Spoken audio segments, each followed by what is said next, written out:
Vamos abrir aí a palavra de Deus em 1 Timóteo. 1 Timóteo, capítulo 2. Iremos ler o verso 3 e o verso 4. 1 Timóteo 2, verso 3 e 4.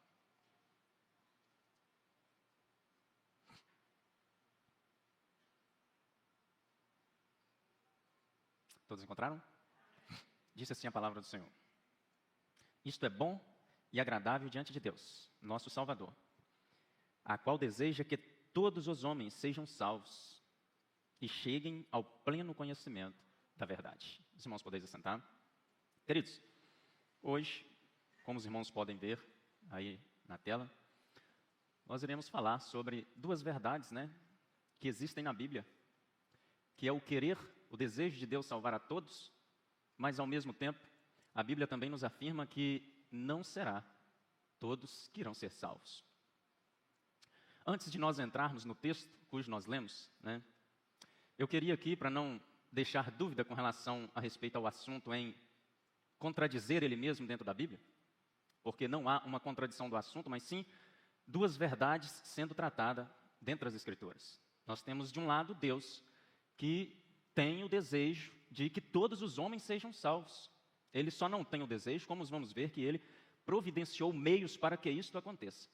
E do outro lado, nós temos outra verdade, que não serão todos que irão ser salvos. E isto nós vamos entender na introdução que eu vou fazer aqui a respeito das diferentes vontades de Deus. Nós sabemos que, quando a gente fala a respeito da vontade de Deus, a gente, às vezes, generaliza, tudo dentro daquilo que é a vontade de Deus, sem separar, e generaliza tudo aquilo que não é. Mas, na realidade, se você montasse 3 caixinhas, você vai ver que cada acontecimento você pode jogar ela dentro de uma. A vontade de Deus, nós podemos separar elas da seguinte forma: a decretada, que está ligada à soberania de Deus, a prescrita, que está registrada na palavra de Deus, essa que você tem em mãos, e tem aquela vontade de Deus que é a desejada dele. Nós vamos introduzir dentro destas 3 e depois nós vamos expor o texto cujo nós lemos. Com relação à vontade decretada de Deus, coloquei alguns exemplos aí. Os irmãos vão ver que ela, além dela ser soberana, ela está ligada a alguns atributos de Deus que somente ele tem, como a imutabilidade, o fato dele ser imutável, e a sua fidelidade. Então seria aquelas promessas, aqueles escritos que há na Escritura, que não depende da condição humana e nem de acontecimento da natureza para que ela venha acontecer. De uma forma ou de outra, querendo eu ou não, seja o que acontecer ao redor deste mundo, a vontade de Deus, como decretada e soberana, ela vai acontecer. Para que entenda melhor, deixei alguns exemplos aí, como por exemplo, irmãos, a morte de Cristo. Lá em 1 Pedro, capítulo 1, verso 20, Apocalipse 13, 8, vai dizer que Jesus Cristo ele foi sacrificado antes que o mundo existisse. Tem até um hino aí acho que é Cassiano, se eu não me engano, que diz assim que se os judeus não tivessem matado Jesus, o que seria de nós? Não, não tem isso.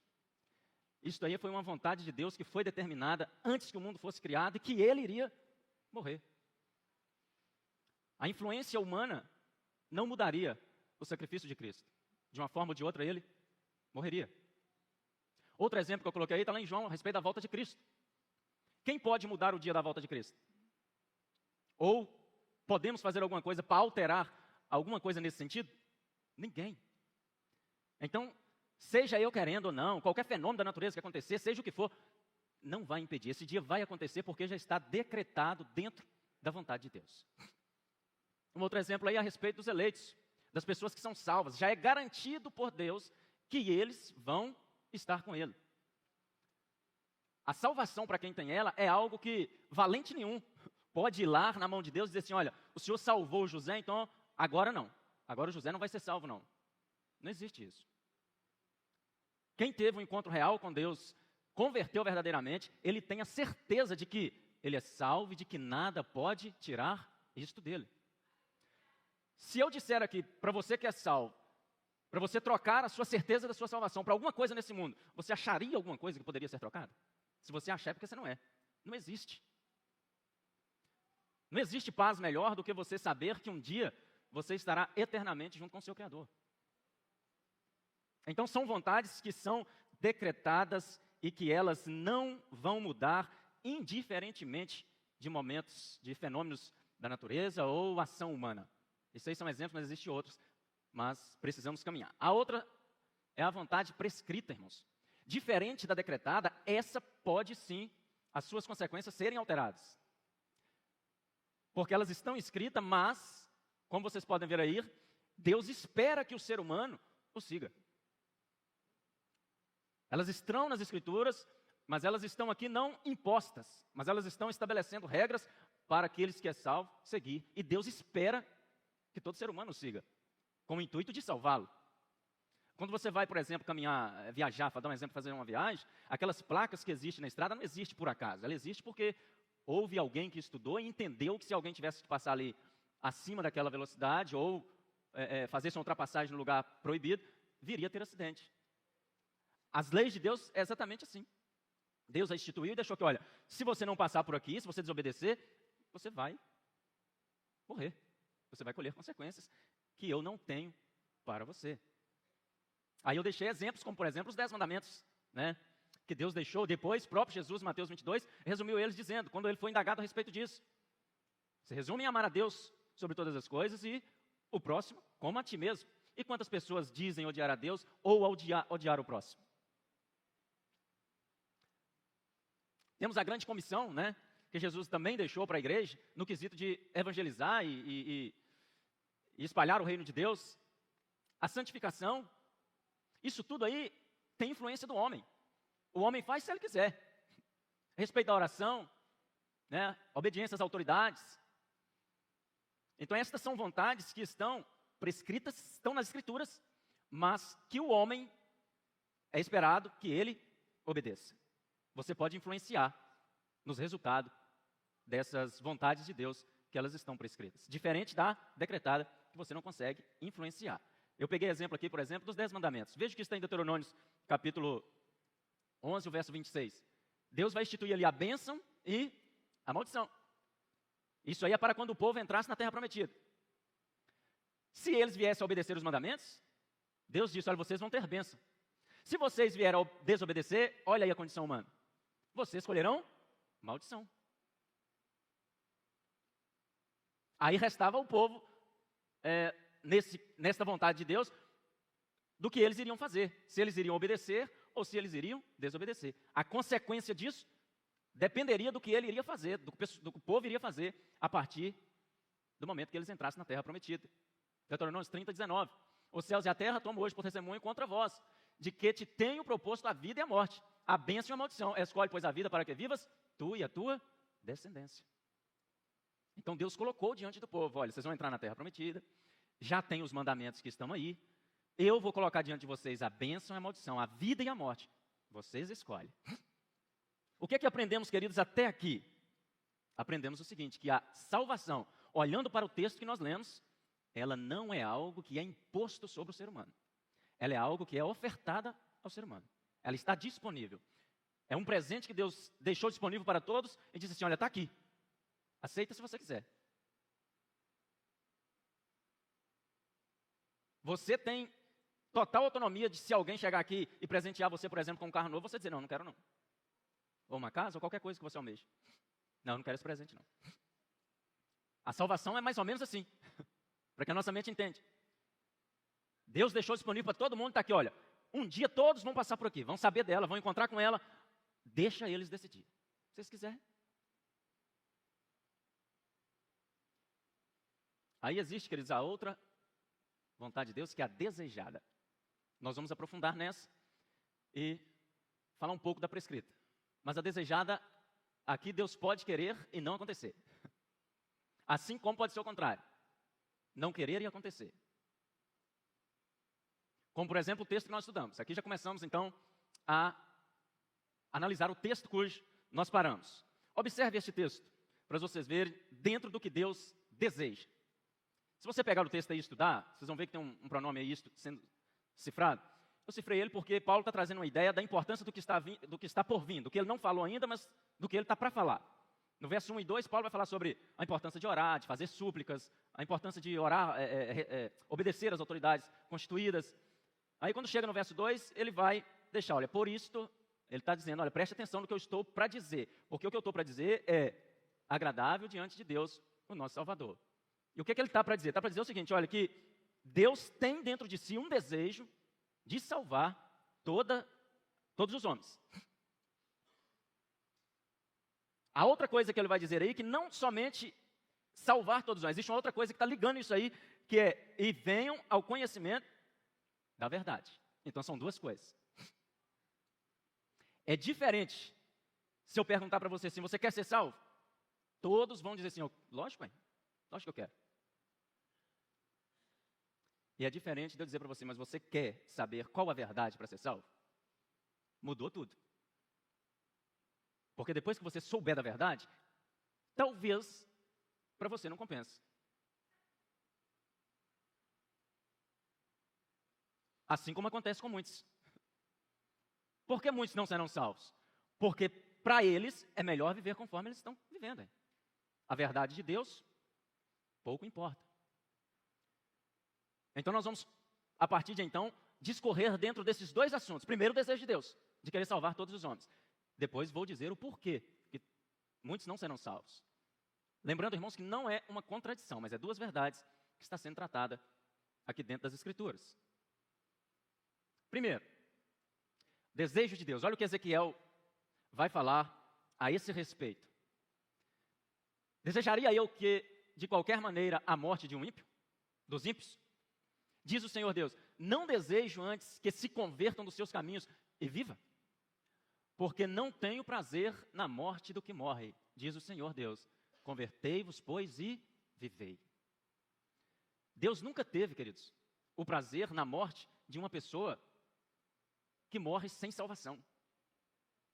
Pelo contrário, quando a gente lê Salmos 116, verso 15, o próprio Deus vai expressar que é precioso diante dele a morte de um justo.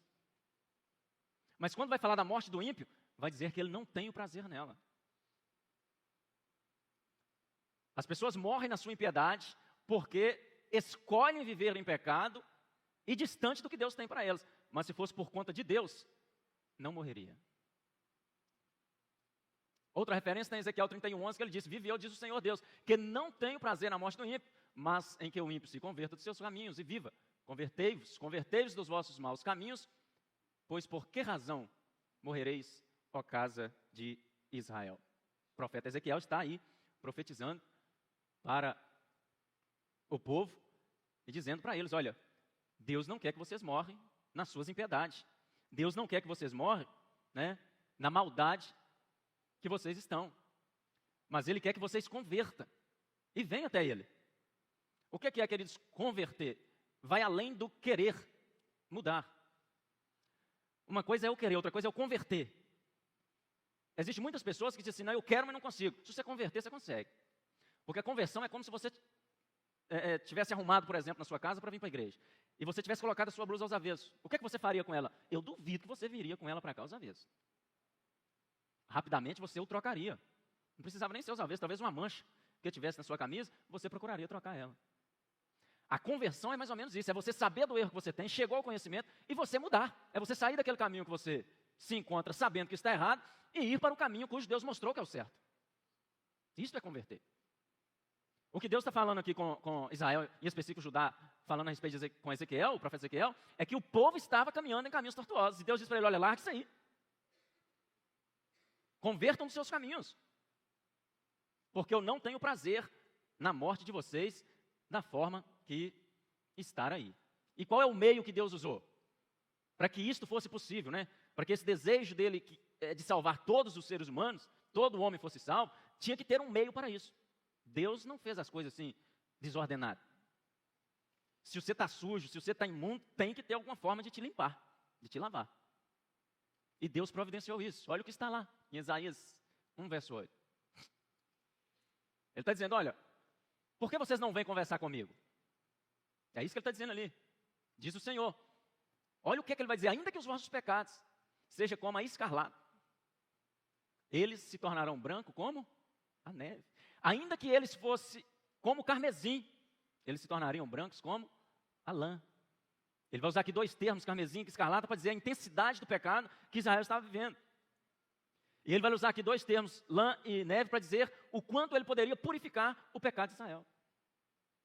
E nesta época de Isaías, quando você lê o contexto, provavelmente estava no abandono dos órfãos, das viúvas, e assim outras maldades que o texto vai citar ali, que havia no coração do povo. Aí o povo querendo Deus, então Deus pega e manda eles mudar e fala assim, olha, depois que vocês fizerem isso, consertar o erro que vocês estão aí vivendo, voltar a dar atenção aos órfãos, à viúva, largar a maldade do coração, aí vocês vêm aqui, vinde então, e raciocinamos juntos. Deus está dizendo, aí nós vamos ter uma conversa. Se houver mudança, olha o que Deus está dizendo, irmãos. Se houver claramente mudança, ainda que os seus pecados sejam como a escarlata, ainda que eles sejam como o carmesim, ele vai se tornar branco. E Deus não é como nós, irmãos, seres humanos, não. Se acontecer algo entre mim, você ou qualquer outra pessoa, daqui 20 anos, se acontecer algo semelhante, a nossa mente vai fazer um link, a não ser que você tenha amnésia, mas a sua mente vai fazer um link ao que aconteceu há anos atrás, principalmente as mulheres. Mulher consegue juntar coisa de 50 anos e jogar tudo ali no lugar assim. Mas Deus não. Veja o que ele disse aí através do próprio profeta Isaías. Eu mesmo, eu sou o que apago as suas transgressões por amor de mim, e dos teus pecados não me lembro. O meio que Deus usou foi o perdão. Ele disse, olha, eu perdoo você. E perdoo com um detalhe. Eu não vou lembrar mais do teu pecado, não.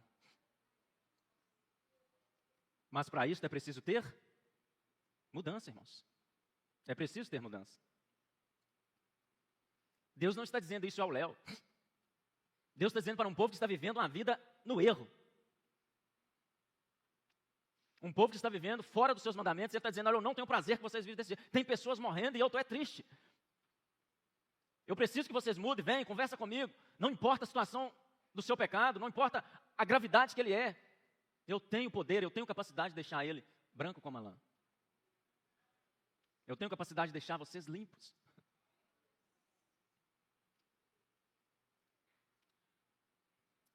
João 3,17. Porque Deus enviou o Filho ao mundo, não para que condenasse o mundo, mas para que o mundo fosse salvo por ele. Meios cujo Deus providenciou. Me diga um ser humano que se chegar a Jesus, por mais terrível que ele seja, se arrepender e chegar a Cristo, que ele não é salvo. É o próprio Deus que está dizendo, olha, eu enviei Jesus, foi para isso, com um objetivo. Salvar todos os homens. E ele foi além, irmãos. Paulo vai dizer em Romanos 5,8, que ele provou isso, dando o seu Filho para morrer por nós, mesmo sendo nós pecadores. Então, queridos, não tem, desculpa nenhuma para nós chegar, por exemplo, diante de Deus e dizer assim, Senhor, eu não fiquei sabendo da tua salvação. Talvez você pense assim, não, e aqueles indigentes que estão lá no meio do mato lá, que nunca foi um missionário lá.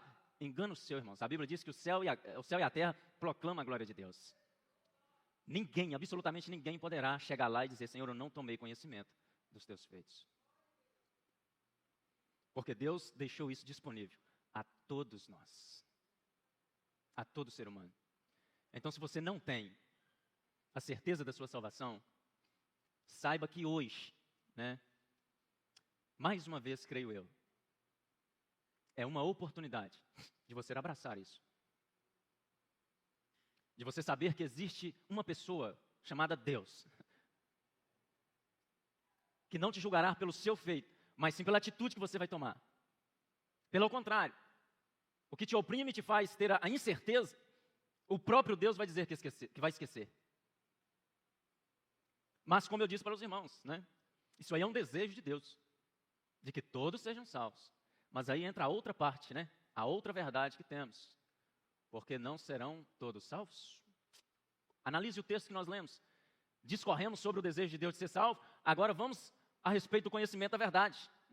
Se você sair aí para o mundo afora e perguntar, qualquer pessoa que seja ela viciada em droga, em álcool, fundada na vida da prostituição, se você perguntar se ela quer ser salva, ela vai dizer que quer. Ou que creia em Deus, vai dizer que crê. Mas quando você começa a explanar o que é salvação, que aí já entra, é o conhecer a verdade, é o conhecer Cristo, é você saber o que é preciso, né? Você seguir para permanecer salvo, aí as coisas já mudam. Porque aí já mexe com a minha zona de conforto, eu já tenho que mudar algo. Eu já tenho que negar algo da parte da minha pessoa. Mesmo sendo de graça, ainda vai ter pessoas que vão dizer, não, não quero não, eu prefiro sofrer. Prefiro sofrer. Aí entra aí, né?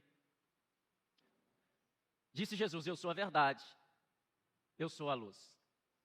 O fato de muitos não serem salvos é porque irão rejeitar a verdade. É por isso que eu disse no início, não, que não basta você querer ser.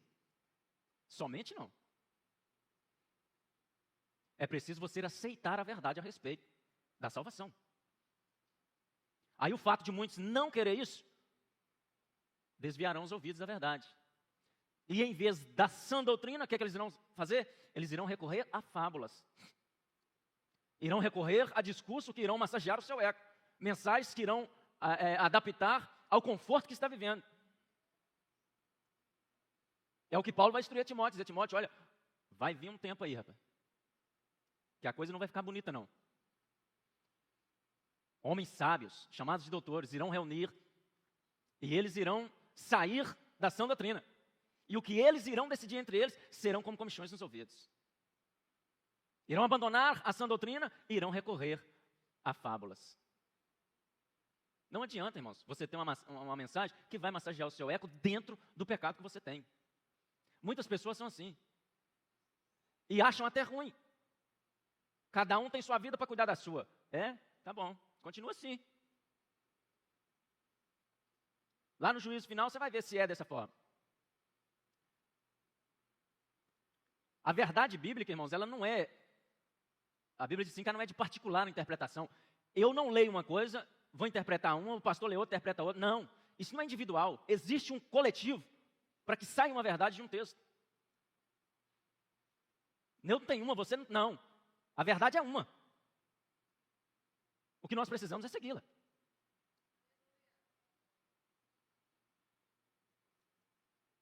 E a condenação é essa, que a luz veio ao mundo e os homens fizeram o quê?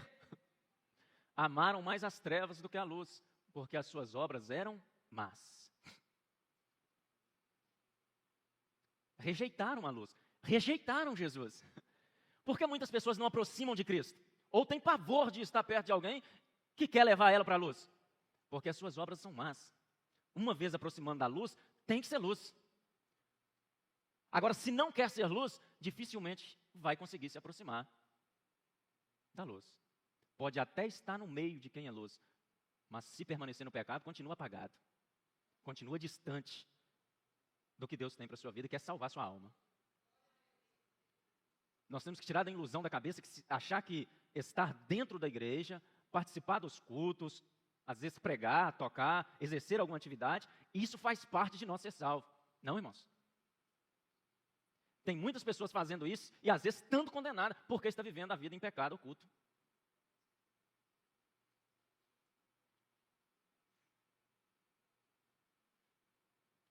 Então nós precisamos o quê? Aceitar a verdade.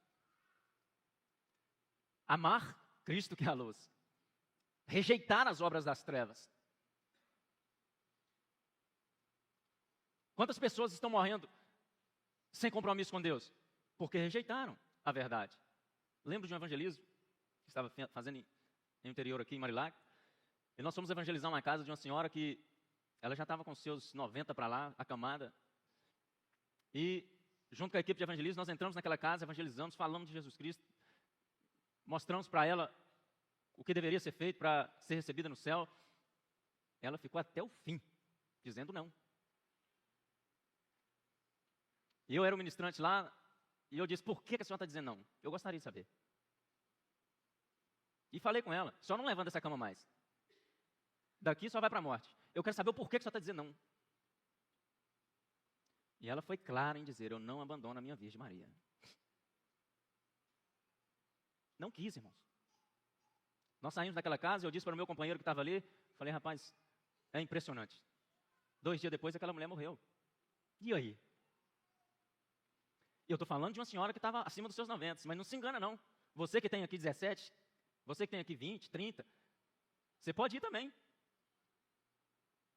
Aqui não é a idade, aqui é a atitude a ser tomada.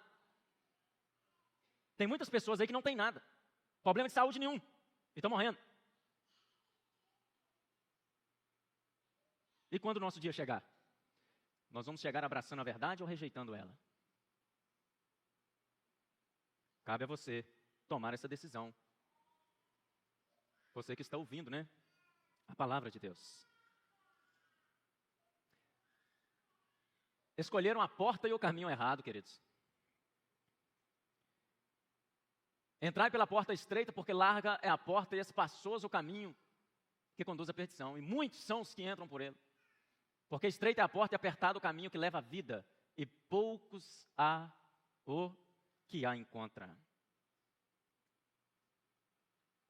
Quando você escolhe passar por esta porta, que também é Cristo, e o caminho que é Cristo, se você abrir aí o Evangelho de João, você vai achar ele dizendo, olha, eu sou o caminho, eu sou a verdade, eu sou a vida, eu sou a porta, eu sou a luz do mundo, eu sou o pão, eu sou a água. Ele é tudo. Quando você escolhe passar pela porta que é Cristo e trilhar no caminho dele, que é a verdade, você precisa ter em mente o seguinte, você vai ter que renunciar muitas coisas que você carrega. Isso não é eu que estou dizendo, não, é o próprio Evangelho que traz essas implicações a nós. Jesus disse, quem quiser vir após mim, negue a si mesmo, tome a sua cruz e siga-me. Não tem como, irmão, não teria como de eu seguir a Cristo com tudo que eu tinha antes de eu me converter, antes de eu ter um encontro com Ele. Eu tive que largar muita coisa. Coisas que o Evangelho, na hora que eu li a palavra, disse, olha, isso aí é errado, isso aí é pecado. O pastor já citou várias delas aqui. Agora é eu que vou mudar isso? Não, irmãos. Eu não consigo, sou apenas um instrumento de Deus, passando aquilo que Deus quer. Quem vai fazer isso é o Espírito Santo de Deus. A partir do momento que você ouve a palavra e diz, não, eu quero realmente mudar de vida.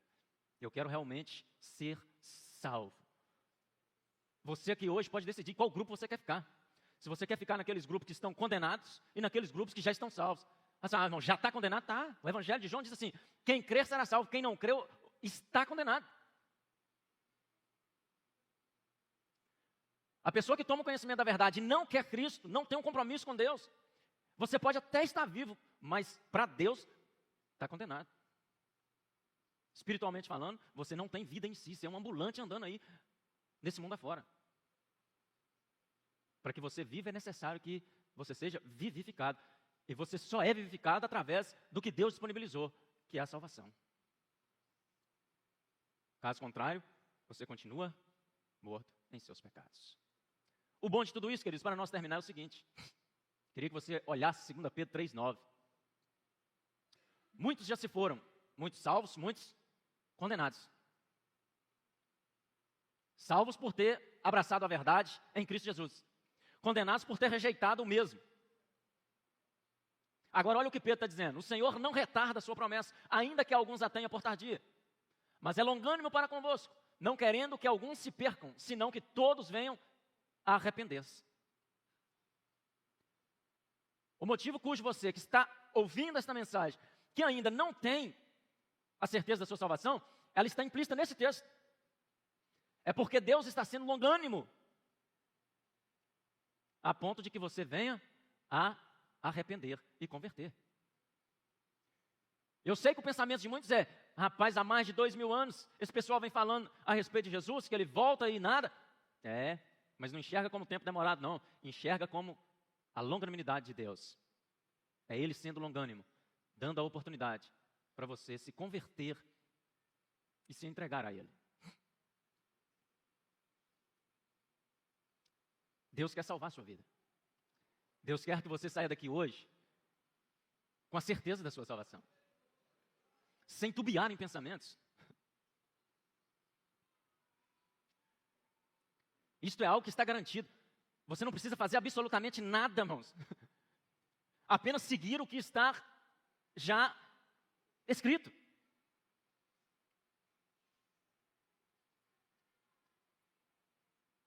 O que é negar a si mesmo? O que é abrir mão de alguns prazeres aqui nesta terra em prol do que Deus tem para nós? Jesus foi indagado a respeito disso uma vez para os seus discípulos, e Jesus disse assim, olha, não tem ninguém, absolutamente ninguém, que tenha abrido mão de terra, de família, de seja o que for, por amor do meu nome, que não receba 100 vezes mais, e ainda por fim, a vida eterna.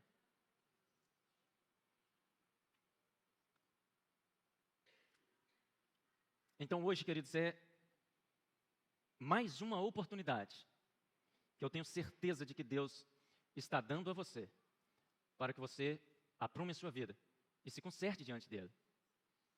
Como eu disse, hoje você tem a opção de fazer essa escolha, de estar no grupo das pessoas salvas ou de estar no grupo das pessoas condenadas. Eu termino aqui dizendo que não tem muita dificuldade. Romanos 9:10 vai dizer que você só precisa fazer uma coisa, presta atenção, abrir sua boca e crer com o coração. Se confessar com a sua boca, crer com o coração que Jesus ressuscitou dentre os mortos, pronto, você está salvo. É fazer o que está em Mateus 10:32, Jesus disse assim, aquele que me confessar diante dos homens, eu confessarei diante do Pai que está no céu, mas aquele que me negar, eu também vou negar ele diante do Pai que está no céu. Olha que simplicidade. Tem alguém? Se tiver, faz assim com sua mão. O pastor dessa igreja vai pastorear a sua vida. Alguém que quer entregar sua vida a Cristo nesta noite? Não tem? Todos aqui são salvos? Glória a Deus por isso. Mas pense bem, se você estiver acuado, se você estiver com medo, saiba de uma coisa, irmãos, pode ser sua última oportunidade. E o dia de amanhã não é garantido que você vai ter a oportunidade de tomar a decisão certa. Senhor meu Deus, louvo o teu nome, te dou graças por mais este momento oportuno que o Senhor deu ao teu servo para entrar e sair com a tua palavra. Que o teu Espírito Santo possa melhor falar cada dia em nosso coração. Em nome de Jesus. Amém.